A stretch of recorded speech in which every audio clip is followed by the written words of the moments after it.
Okay, so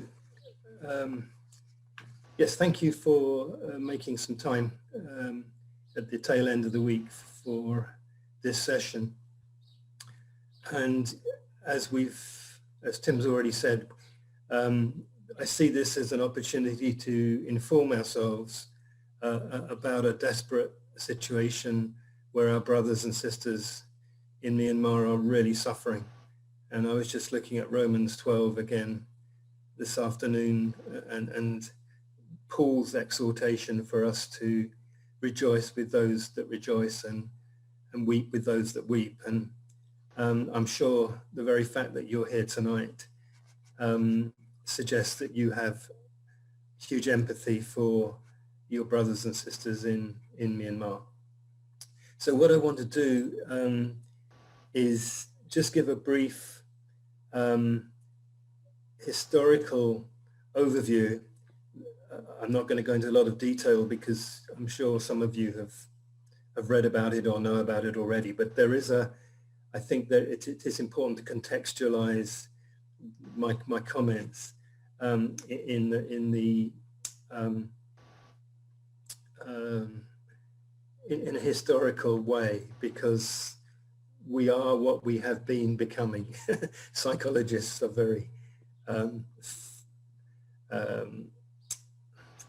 fond of using that phrase. And by the way, I'm a social psychologist. I work in a business school, and so my perspective is very much from a social psychological perspective, infiltrated, I hope, by scriptural and spiritual discernment. So anyway, what it's good to know is that up until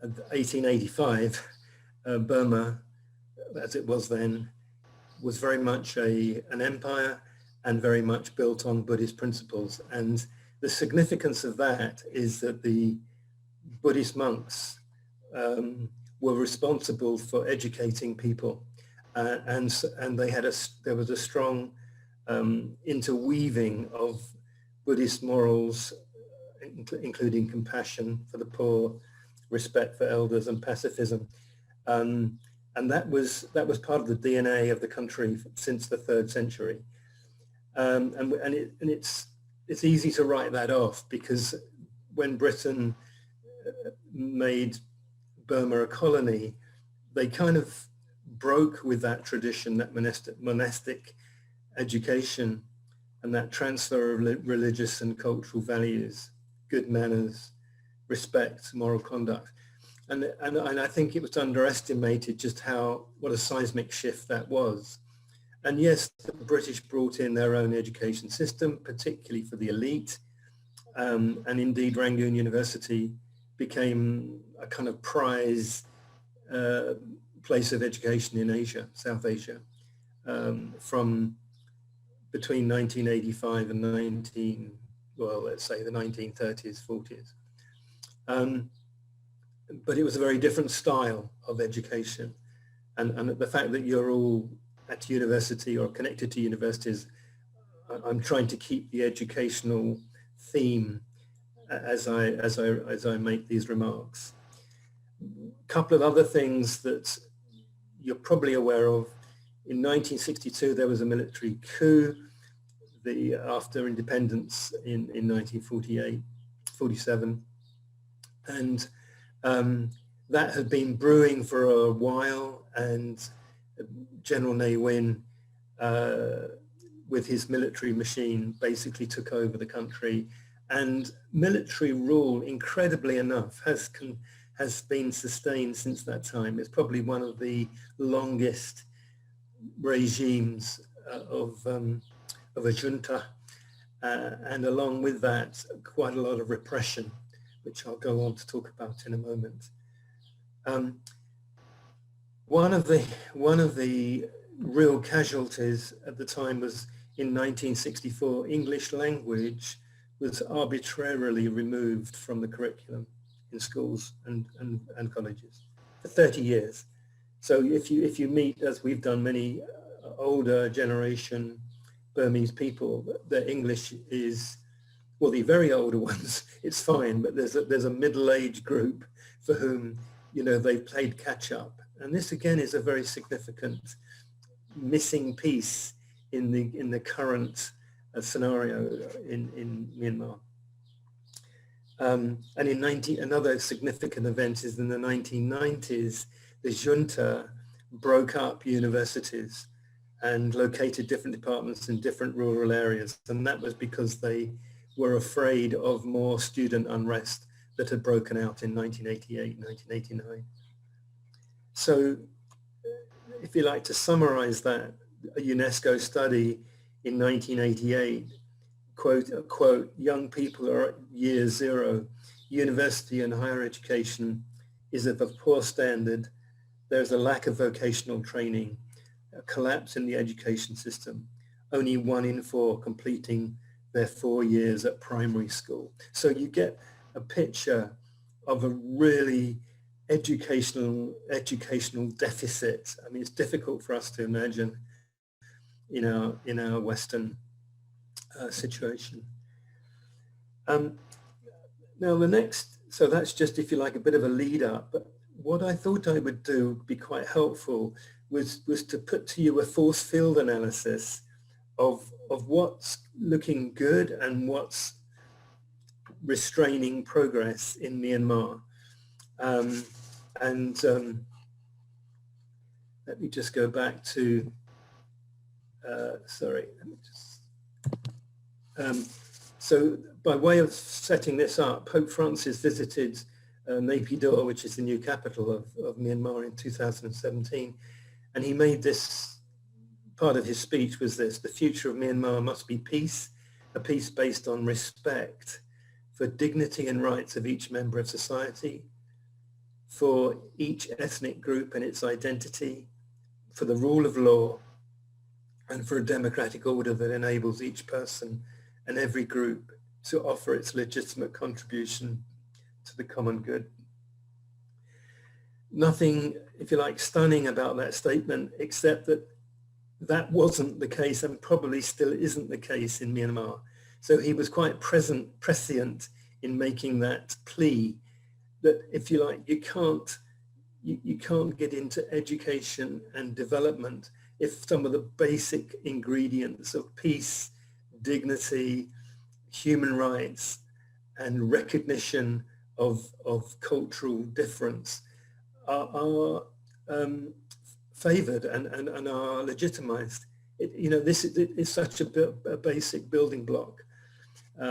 So that's where I wanted to start. And so people like this, which are the Karenni, out in the sticks, up in the hills, very poor, disenfranchised, pushed from their own land, not recognized by law, and in internal conflict for, actually for 60 years. There has been a civil war in Myanmar for 60 years. And that's incredible, but that's the situation. So what are the driving factors and what are the restraining factors? If we take, you're familiar with the force field analysis, there is, if you like, a central position that we're aiming towards, peace and prosperity in Myanmar, to just synthesize what the Pope Francis said. So there are some things which are working towards that, they're driving factors, and there are some things which are restraining that. And a change management advisor would obviously advise, and this is where we're heading, I hope, in this session, to build on the driving factors and to inhibit or to eradicate or try and deal with and to take the potency out of the restraining factors so that the whole nation can shift towards peace and prosperity, upon which we can build educational models. So I'll go through these fairly quickly. The genie is out of the bottle. So what I mean by that is that the regime has prided itself on secrecy and on disinformation, but increasingly there's exposure to other ways of governing, other political systems, and that's irreversible. People, young people in particular, no longer have the wool pulled over their eyes. They know what's going on elsewhere, despite the isolation that the military junta has tried to instill over the years, and has done very successfully. So, for instance, young people we've met are very media savvy, and you know, they use Viber, they use Facebook.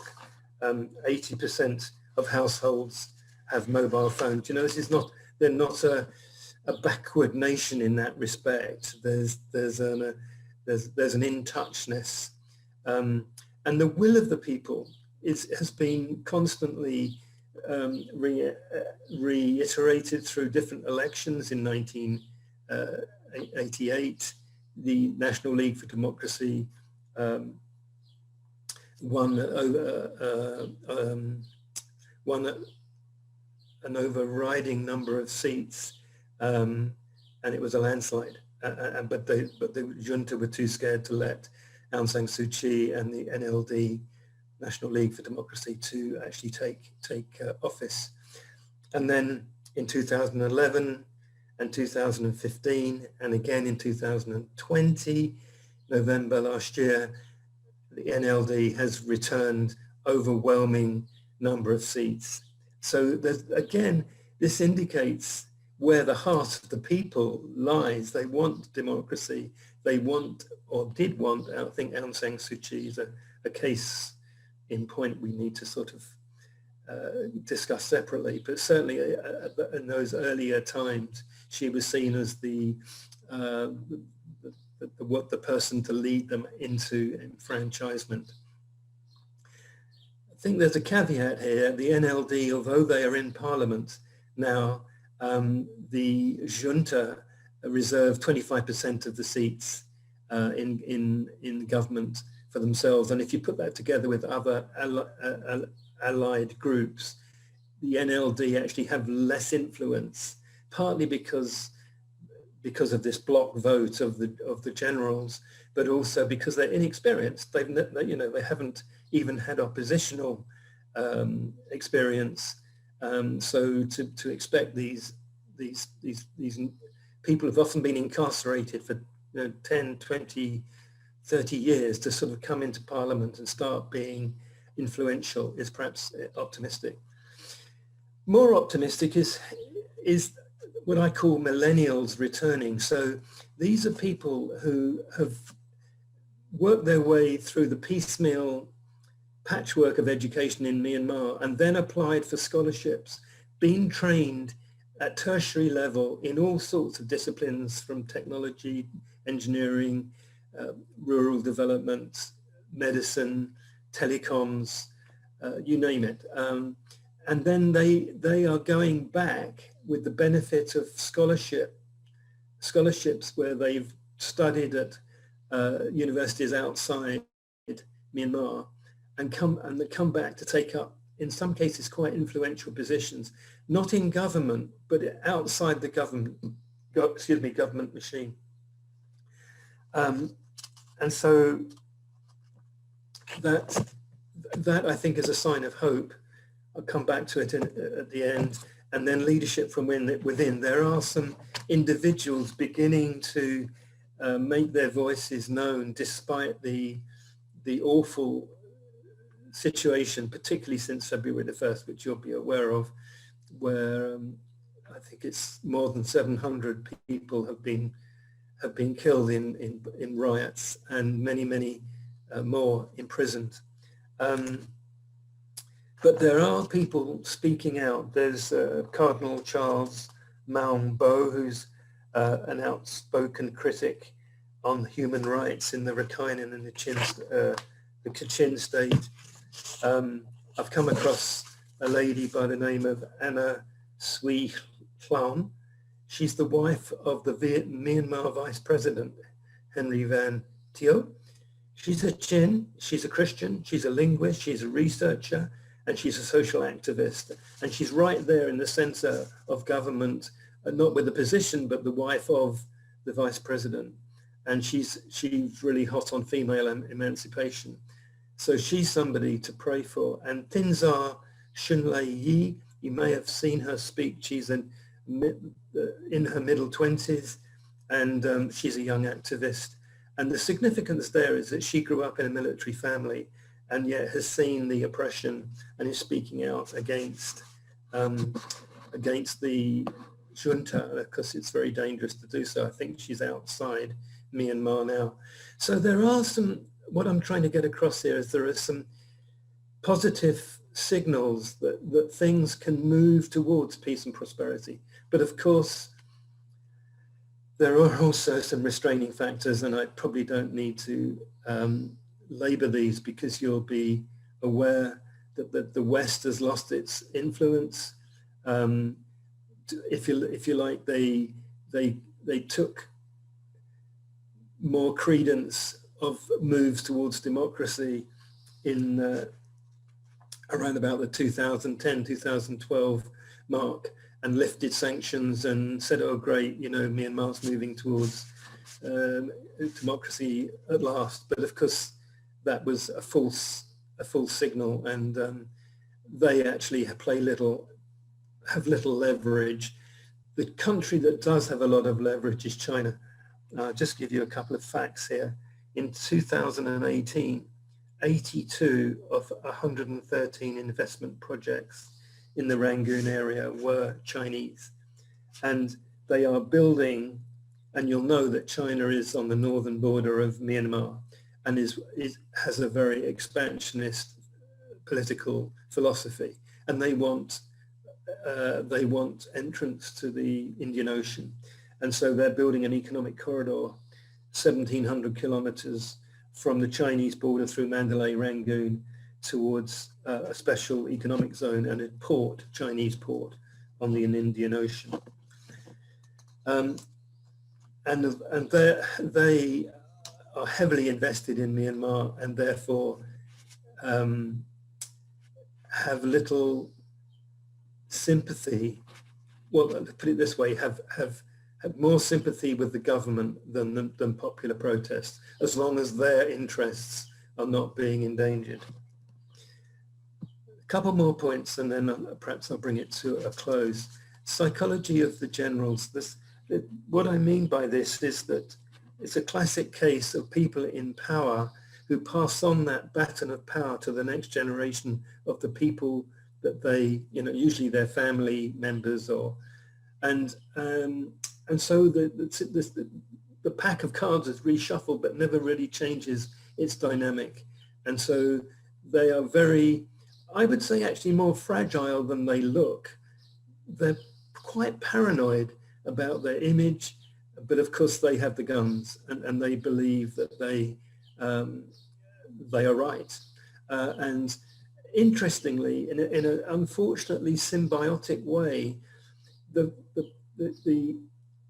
spirit of Buddhism, which undergirds much of Burmese life, as I indicated at the beginning, almost plays into that in terms of putting up with not protesting, being passive, and being conservative and tolerant. Now, occasionally it boils over with you know, the 2007 Saffron Revolution. But there is a sort of I don't know how to describe it really.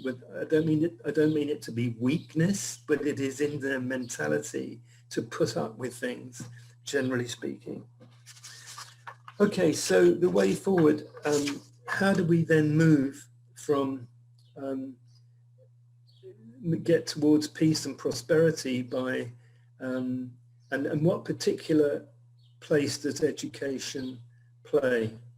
And if this picture here, and this is more personal, and I'll finish on this, I do think education has a very important part to play in re-establishment of order and stability and prosperity in this country. And this picture just shows some students that we know in Rangoon, Yangon now it's called. And my wife April, who is Burmese, and I have been teaching at this Bible College for since 2010. We've been there 7 times, once a year, to teach leadership. And these are different groups, different cultural groups here, and their premises are not stunning. They're quite sort of rudimentary.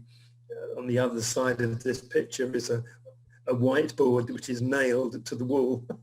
So that's the extent of their technology. But they're very keen, very eager to learn, and it's been a delight to work with them. And I suppose my personal message is that by working with small groups, by bringing in not just leadership principles, which is my speciality, but also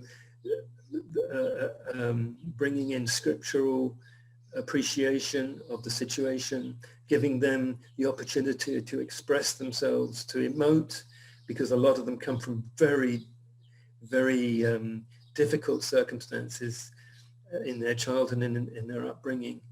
And there's a block there. There's a block because of they've been humiliated, because they're Christian, because they're poor, because they're rural, because they're not from the Burma main cultural group. They're hampered by a lack of English, and when they go back to their villages after 3 years at the college, they're often on their own, or 1 or 2 other people to help them. So they are very beleaguered, but they're very special. And over the years of this college has been going, and this college, by the way, is one of many Christian colleges in Yangon. There's thousands of graduates working in villages, in rural situations, equipped by biblically principled education, by a better understanding of English, by a better ability to be critical in their thinking, because this is one of the problems of education such as it is in Myanmar. It's very didactic. It doesn't encourage questioning and critical thinking. So I guess just to finish, and I realize that I've gone on, 2 or 3 things to pray into. One is that some of these students that you see in front of you here would go on to be influential for God in their rural situations. Secondly, that those who are, if you like, even better off than these people because they've received scholarships and tertiary education will go back with those, equipped with those skills to develop their communities. And thirdly, that we would be able to see God intervene in this regime and bring about a regime change. I mean, it looks desperate. That force field analysis doesn't look terribly promising, but I'm trying to give a balanced picture. And our hope, I'm sure yours is too, is to see God intervene and actually bring about a change of attitude in the regime.